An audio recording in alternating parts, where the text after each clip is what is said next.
今天我们来聊一聊中国和欧洲在过去几个月的时间里围绕着中国电动汽车出口欧盟的明争暗斗今年7月份的时候，欧盟突然宣布由于中国政府对中国的电动汽车企业进行了大量的补贴，导致了中国的电动汽车企业价格非常的有优势到了欧洲市场攻城略地有一种不太正常的优势这种优势不是你市场经济本身赋予你的，不是市场竞争赋予你的，是你政府给了他钱搞的。于是宣布对中国的电动汽车企业要征收特别关税，一共分3种类型，你要配合欧洲进行调查的征收 17%， 不配合调查的征收 35%， 其他的我还暂时没调查到的就是 20% 由于欧洲过去对中国的电动汽车企业征收的基础关税是 10%， 所以这么一加，最高关税有可能到 45%。那么宣布之后呢，在今年的7月4号，欧盟就针对这个议案做了一个非约束性的投票，欧洲一共27个国家来进行投票。投票的结果呢是赞成这个议案的是12票，反对的是4票，弃权的是11票。紧接着欧洲就对中国这个电动汽车行业进行了这个补贴调查。这个调查报告呢是在今年的8月20号出台的。这个调查报告就认定了中国政府对中国的电动汽车企业就是进行了大量的补贴。这种补贴一共有3种类型。第一种类型就是这个财产的直接转移，就是你中国的企业就拿着中国政府的钱直接给你的补贴。第二个方面呢，就是你原本应该征收的一些税收你没征你比如说你企业所得税是吧？你给他们减免，其他的汽车企业你没有减免，这就属于补贴。还有你比如说你中国的车辆购置税你一般的油车都有 10% 的车辆购置税，但是新能源汽车没有这 10% 的购置税，这也叫补贴。你原本应该征收你没征收吗？第三个方面，就政府你通过偏离市场价格来购买这些企业的服务，那这也属于补贴。一共3种类型，最终就认定中国的这些电动汽车企业就是接受了大量的政府补贴，所以赢得了与之不匹配的市场经济地位，所以要对他们进行这个特别关税的征收。那么在今年的10月4号欧盟又对整个这样的一个议案进行了一次正式投票。这次投票结果跟7月4号那次略有不同。这一次呢，反对票变成了5票，赞成票呢减小为了10票，弃权票呢变成了12票。这中间反对票里头增加了一个国家，最重要的就是德国。德国上一次呢是弃权票，这一次变成了反对票。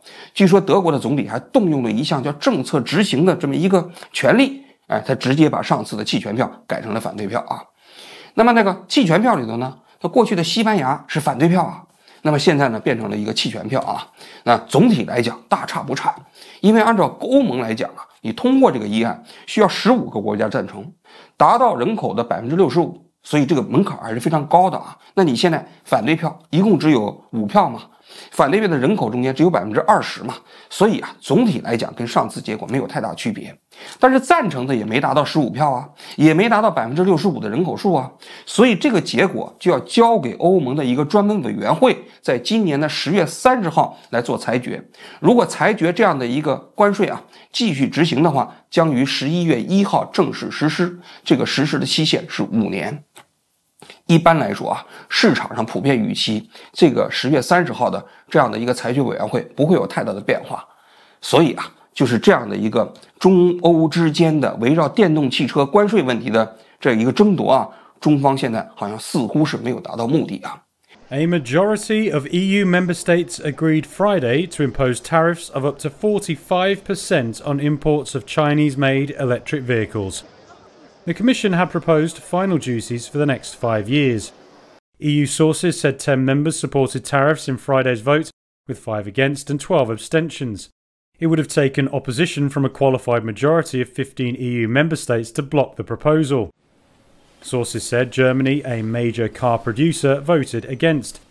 事实上，中国其实在今年的8月份开始就一直在跟欧洲进行密集的这种磋商和谈判。9月19号的时候，中国的商务部长王文涛就率领了一个代表团，就访问欧洲，访问比利时西班牙意大利这几个国家穿梭访问就赶紧跟这些国家说，哎呀，别投赞成票，投反对票，咱们是哥们儿，是吧？对你们国家也没有什么这个这个威胁，是吧？你们国家还不生产汽车，是吧？就希望赶紧能够把这个反对票给拉起来。那么王文涛啊，在9月20号啊就返回到中国。他返回中国之后啊，中国的代表团就留在了欧洲，一直在跟欧盟啊进行谈判。据说这个谈判到10月12号，一共谈了8轮。双方的谈判还是比较艰苦的。据说第1轮谈判直接就谈了12个小时，夜以继日啊，中间都不休息啊。双方啊现在对这个谈判的内容啊，也就是双方的分歧啊，没有太多的流露，但实际上通过媒体的报道还是可以看出一些端倪啊。总的来讲，中国的谈判的主张是什么呢？中国谈判的主张啊，就是我提高价格。你不是说我这个电动汽车在欧洲卖的便宜吗？那我把价格提起来了，我提起来之后，那你不就是对你们没有威胁了吗？第二个呢，就是限制数量。我规定每年出口欧洲的汽车的数量有一个数值。那这样的话，保证这个市场中间还是以你欧洲生产的汽车为主。应该说，这个谈判方案有点类似于当年中国加入 WTO 之后啊，围绕着纺织品，中国和欧洲、中国和美国进行的这么一个谈判方案。话说2001年中国加入 WTO 之后，中国的纺织品成本低、质量好啊，立刻对欧洲、美国攻城略地啊。那当地的企业那一片哀鸿遍野呀。欧洲说不能这么搞啊，这么搞我们的企业都死了。后来中国的商务部，当时的商务部长还是薄熙来啊，就是跟欧洲谈判。最后谈判的结果是什么呢？就是第一，价格不能太低；第二，限制数量。所以当时的那个谈判方案，无论是中国和美国还是中国和欧洲，都签署了一个类似的协议。所以中方希望效仿当年纺织品的方式啊，也按照这个方案来。这个方案的好处是什么呢？这个方案的好处就是说我提高了价格，这个钱留在了中国的企业里。如果你加关税的话，你加关税这钱给谁了？给了那些欧洲那些国家的海关了，中国的企业也拿不到。虽然你终端卖的价格贵了，但是这企业没获得好处啊。所以中国希望通过提高价格来避免欧洲增加高关税。但好像欧洲啊对这个方案不是特别感兴趣。中国提出来，就中国在欧洲卖的这个新能源汽车最低价格不低于3万美元，欧盟好像说这必须得提高到3万5到4万美元，那中间差别还是挺大的。更重要的一点啊，就是中国和欧盟之间还有另外一个重大的分歧。这个重大分歧啊，此前媒体没有披露，但是在10月12号的时候啊，中国的商务部网站上公布了一个中国商务部的新发言人答记者问。这个答记者问里头说了2点。第一点就说中国认为啊，欧盟没有在这个领域展示出希望通过妥协来解决双方分歧的诚意。什么意思啊？就是欧盟的立场特别强硬。第二呢，他讲了一点，说啊，中国跟欧盟啊，就一方面在谈判这个就是最低承诺价格，但是欧盟背着中国呢，又跟中国在地的欧洲的一些汽车企业单独去谈，希望能够给这些企业一些单独的价格承诺。啊，中国非常生气，为什么呢？中国说啊，这欧洲这些车企啊，比如大众、宝马、奔驰啊，都已经委托中国的机电协会啊，跟欧盟进行统一的价格谈判。结果呢，我们这一方面谈呢，你那边呢又跟他们单独谈，那你这不是挖墙脚吗？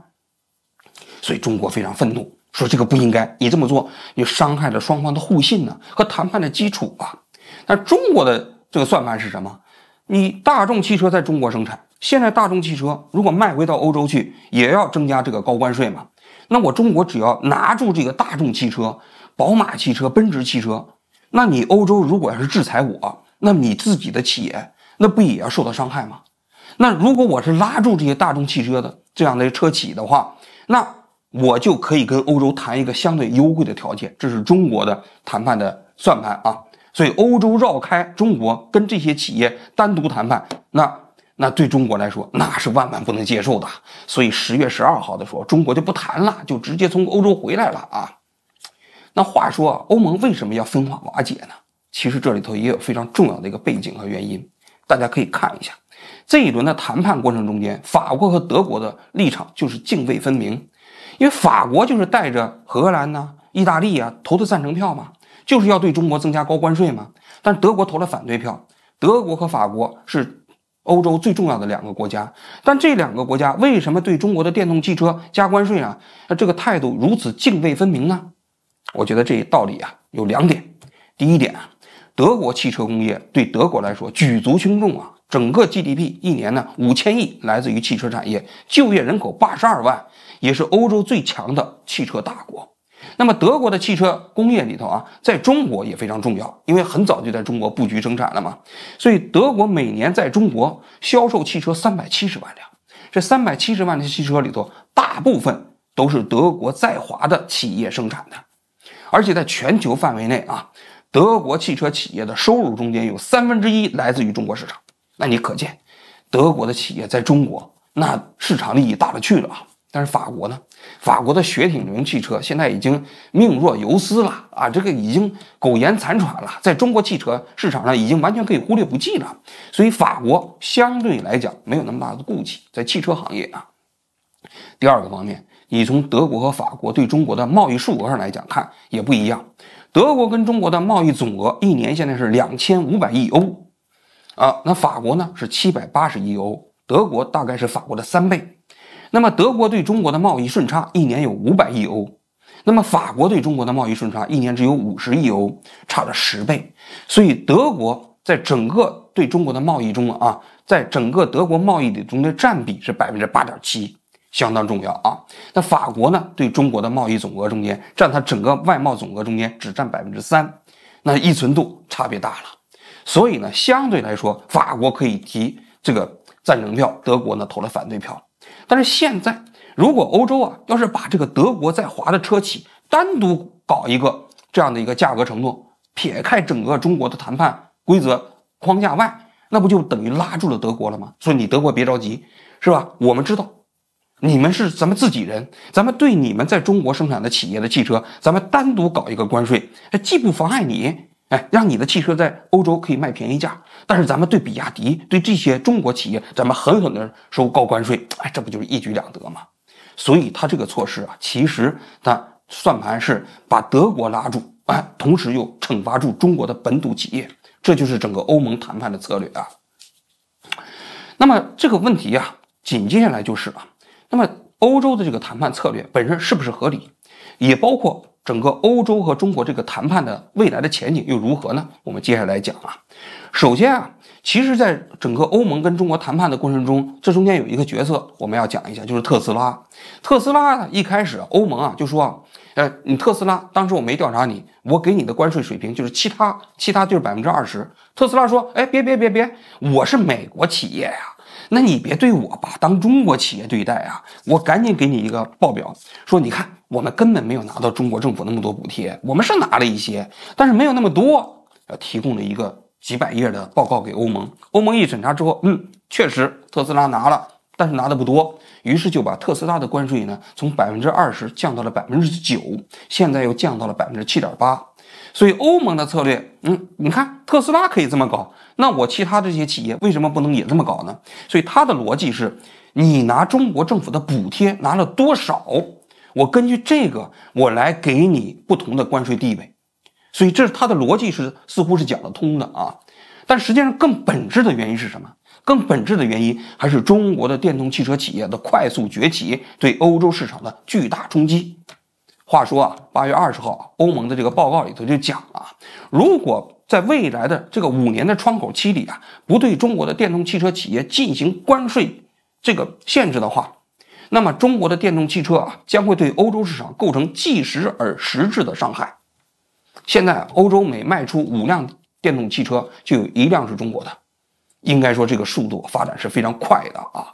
这搞不好，如果不限制的话，整个欧洲的汽车市场大部分可能就要被中国的电动汽车所占领。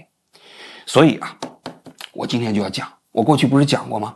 说中国的电动汽车企业，我过去讲是不是弯道超车？现在说句心里话，已经不是弯道超车的问题了。现在就今年来讲，中国的电动汽车已经成长到什么程度了呢？已经变成了虎狼之国。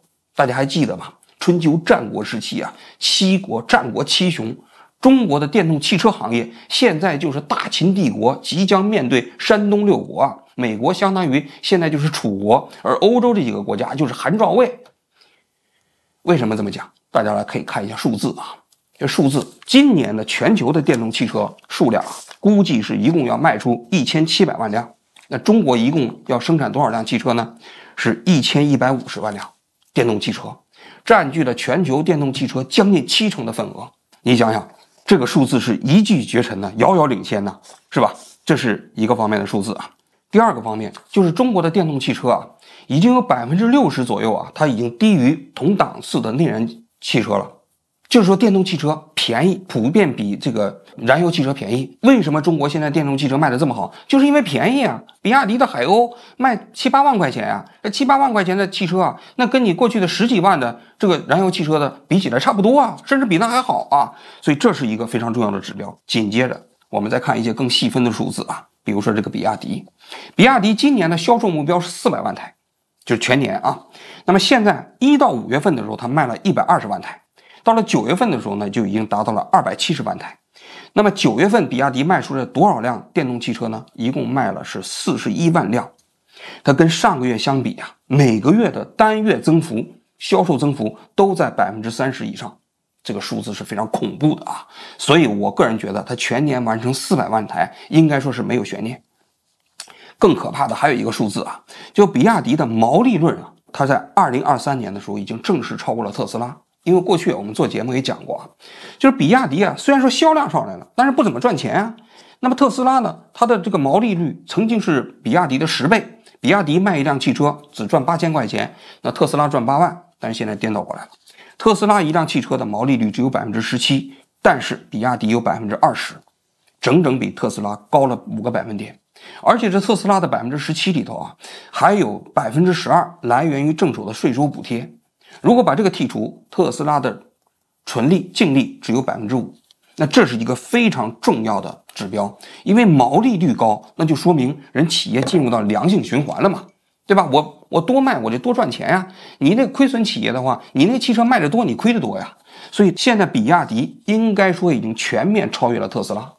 虽然说现在的单月的销售数字里头啊，特斯拉的月度销售数字里头仍然高于比亚迪，但是啊，我个人认为，明年的时候，比亚迪超越特斯拉就是一个非常确定性的事件了啊。紧接着我们再看全球的汽车排行榜，比亚迪在今年9月份的时候，已经正式成为全球单品牌销售的第2，这10个品牌中间，比亚迪排名第2，那这也是不得了的一件事情啊。所以你可以看到了吗？在电动汽车行业，中国现在已经是遥遥领先了。那么这种遥遥领先啊，很多人可能还真的还没有意识到。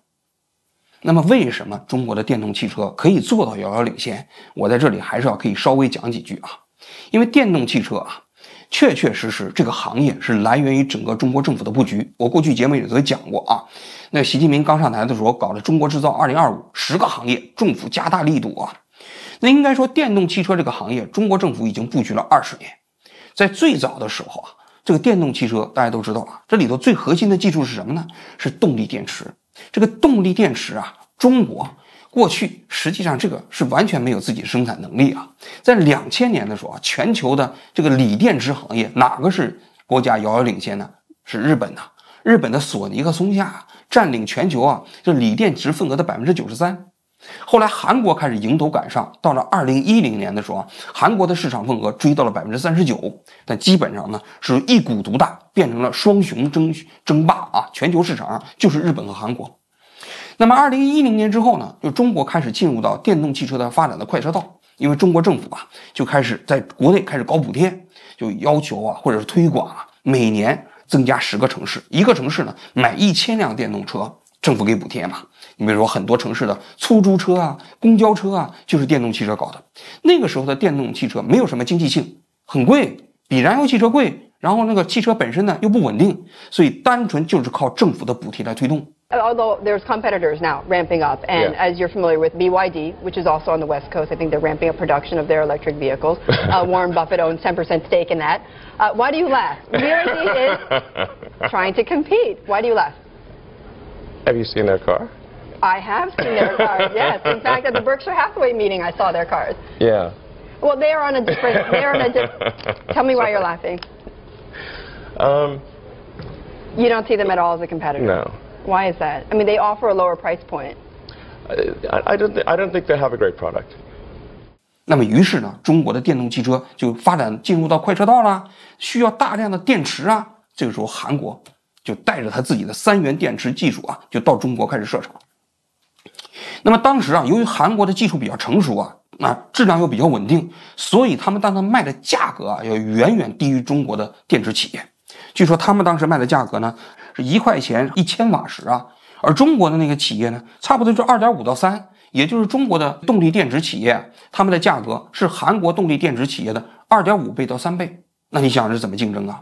所以当时韩国企业的动机啊也非常明显啊，就是通过低价把中国的企业全打败，然后独占中国的市场啊。结果这个时候中国政府开始出面干预了。2015年的时候，中国政府呢就公布了一个电动汽车补贴的这么一个行业政策。这个行业政策就规定，你如果电动汽车要想获得中国政府的补贴，需要具备一个条件，就是你用的这个动力电池必须要进入到中国政府的白名单。这个白名单中国政府就开始公布了啊，在2015年的11月份公布了57家动力电池企业，但是57家全部是中国国产的，没有一家日本和韩国的。韩国企业傻了，你在中国设了厂啊，拿着这个技术到了中国市场，但是你进入不了白名单，进入不了白名单就拿不到补贴。于是中国这些企业就利用这样的窗口期开始飞速的发展。这中间佼佼者2家，宁德时代和比亚迪。当然宁德时代最凶猛啊，2015年开始有了这样的一个政策之后啊，开始奋发图强。2016年超过比亚迪，2017年超过松下，成为全球最大的动力电池生产企业。那现如今，这宁德时代这一家企业啊，已经占有了全球动力电池生产能量的25%。那整个中国的电动汽车企业已经占领了全球生产能力的64.5%，不得了啊！那现在全球所有生产电动汽车的企业都必须离不开中国的电池供应链。那中国的电池供应链又怎么做起来的呢？如果你要再看电池的这个生产原料来讲，那中国政府啊，那更是深谋远虑啊。现在的这个动力电池主要是需要3种金属，一种是锂，一种是钴，一种是镍。应该说这3种金属啊，中国都不是资源大国。你比如说锂最大的资源国是智利，那么钴呢，那主要集中在非洲、刚果这些国家啊。那么镍呢也是如此啊。那中国在很早的时候就开始进行了产业布局。你比如说2006年的时候，这刚果金这个国家搞这个总统就职仪式啊。那么美国的当时的商务部长赵小兰带领的一个代表团就去刚果金参加这个就职仪式啊。双方也就是寒暄了一下，送了一个摩托车的模型就走了。但中国呢，代表团过去之后就跟刚果金谈了一个超级大单，60亿美金。这60亿美金的超级大单，中国就承诺给刚果金啊修建3100公里的公路，同时呢修建几百个医院，还有5000套政府重房。但是刚果金答应让中国在刚果这个地方开采60万吨的钴。那经过10几年，将近20年的发展，这刚果金呢，这国家一共有19个钴矿，这19个钴矿里头有15个钴矿啊，有中国的企业注资。那么现在在全球的范围内啊，中国已经控制了所有钴矿开采的41%的产能。镍和锂，中国控制了全球范围的50%。你比如说，全世界最好的这个锂矿资源是在澳大利亚。这澳大利亚自己这个国家里头啊，当然有各种各样的环境要求啊，所以他也不愿意加工这些锂矿。你这锂矿石生产出来之后，还要粉碎，还要产生很多矿渣，中国通通运回到中国国内进行加工生产。中国无所谓，对吧？中国对环境的要求没有澳大利亚那么大嘛，所以中国现在无论是镍还是锂还是钴，已经控制了全球的差不多50%的产量。也就是说，在美国和欧洲还在睡大觉的时候啊，中国已经悄悄完成了整个电动汽车的全产业链布局。这个全产业链布局导致了中国的电动汽车企业啊，在最近的10年的时间里头啊，一夜之间就开始了雄起。就我说的，成为了类似于春秋战国时期的大秦帝国。所以在这种情况下，很多国家就慌了。美国首先在今年9月份的时候宣布要征收100%的关税，欧洲7月份的时候宣布征收17%到45%的关税，其背景都是如此。The Chinese car companies are the most competitive car companies in the world, so I think they will have significant success outside of China, depending on what kind of tariffs or trade barriers are established. Frankly, fact, I think if there are not trade barriers established, they will pretty much demolish most other car companies in the world. So they're extremely good. 那接下来的问题是啊，那么欧盟啊对中国由于中国政府给补贴的方式啊进行征求特别关税有没有道理呢？在我看来啊，其实啊这个道理也不是那么充分。为什么呢？因为这种补贴啊，中国政府现在在逐渐的退出，虽然现在也有啊。有欧盟的调查报告，也包括中国政府也承认，虽然直接针对新能源汽车的补贴没有了，但是针对节能减排的补贴仍然有。因为你这个电动汽车节能减排嘛，所以2024年像比亚迪这一家企业就拿了68亿的这个补贴啊。那特斯拉在中国也拿了20亿的补贴，节能减排嘛。那但是啊，就是这一些类似的补贴，欧洲有没有呢？欧洲同样有啊。德国呢，从2016年开始到现在，一共给新能源汽车的行业补贴了100亿欧元。这个欧元它现在补贴没有了啊，不，它是因为没有钱了。而你像法国对自己的新能源汽车企业也有专门的补贴，而且它的补贴也只对本土生产的企业才给补贴，你外来的汽车就不给，跟中国当年2015年搞的那个白名单制度一模一样。美国同样啊，美国不是现在也针对新能源汽车给补贴吗？一辆汽车给7500美元，它也要求是你必须是美国本土生产，而且电池你也必须在美国生产，我才给你这个补贴。所以你可以看到了吗？类似的补贴不仅仅当年中国搞，欧洲也搞，美国也搞。因为什么？因为汽车行业对这些国家来说都是国之重器，太重要了。在这个整个这个行业在兴起的过程中间，给自己的本土企业一些特别的补贴，让他们快速成长起来，应该说是中国、欧洲和美国共同的政策。只不过中国搞得更早，现在呢变成了先发优势，欧洲和美国呢现在终于醒过来了，开始重新搞。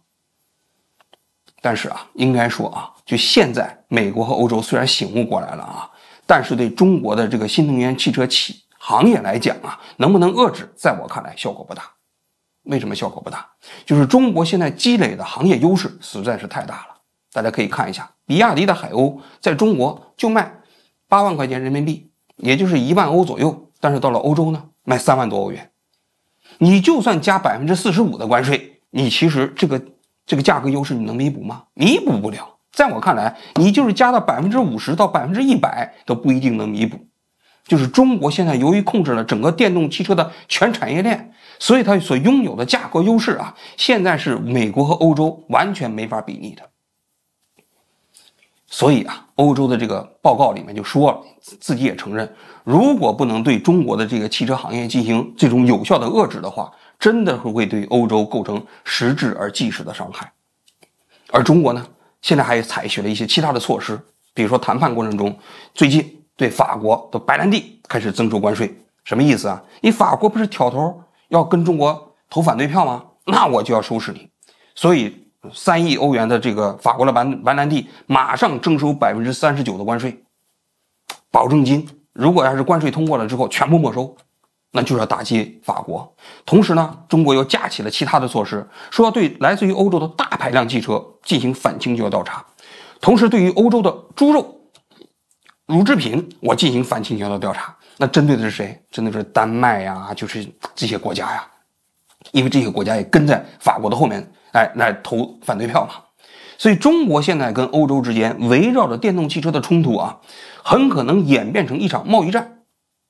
但是在我看来啊，欧洲这次啊可能不会轻易妥协，因为欧盟啊，他不自己也讲过了吗？他说不能让电动汽车重蹈当年太阳能电池板的覆辙呀。因为当年太阳能电池板就是因为中国的这些企业进入到欧洲之后啊，攻城略地，短短10年的时间占领了99%的市场，所有欧洲的太阳能电池板的企业全部死掉了。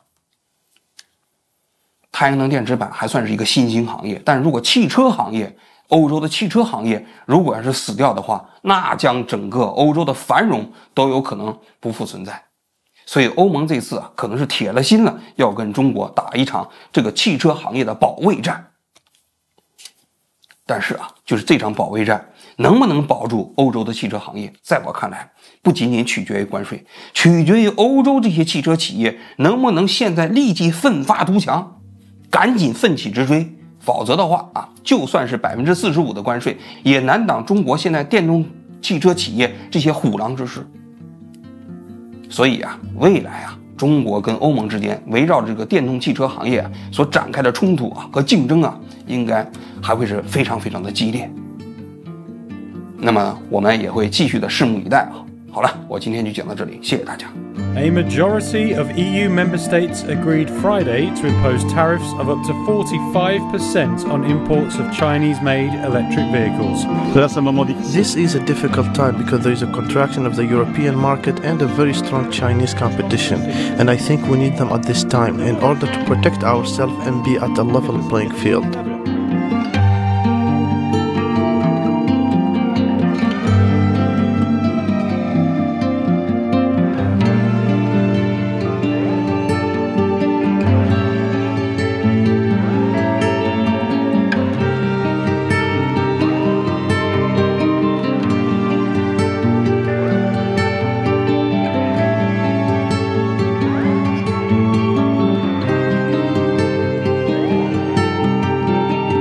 Why do you laugh? BRC is trying to compete. Why do you laugh? Have you seen their car? You don't see them at all as a competitor? No. Why is that? I mean, they offer a lower price point. I don't think they have a great product. The Chinese car companies are the most competitive car companies in the world. Frankly, I think if there are not trade barriers established, they will pretty much demolish most other car companies in the world. So they're extremely good. 欧盟上周通过对中国进口电动车的反补贴税，隔了4天，中国出手了，决定对原产于欧盟的进口相关白兰地发起反倾销调查。